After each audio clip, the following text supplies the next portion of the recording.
વડોદરા શહેરના માંજલપુર વિસ્તારના ધારાસભ્ય યોગેશ પટેલે વોર્ડ નંબર 18ના ચૂંટણી કાર્યાલયના ઉદ્ઘાટન પ્રસંગે મહત્વપૂર્ણ નિવેદન આપ્યું. યોગેશ પટેલે કહ્યું કે પક્ષ દ્વારા બહારના વ્યક્તિને ટિકિટ આપવામાં આવશે તો તેનો વિરોધ કરવામાં આવશે.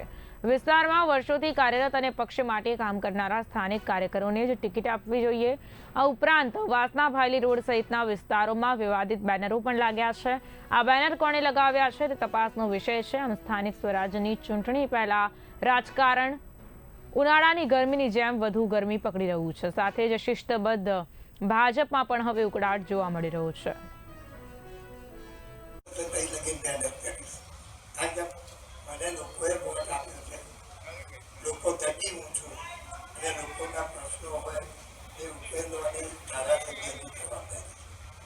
પાર્ટી જેને ટિકિટ આપે એમાં પછી મારે રોજ શું હશે એને જીત આપે, બરાબર ને?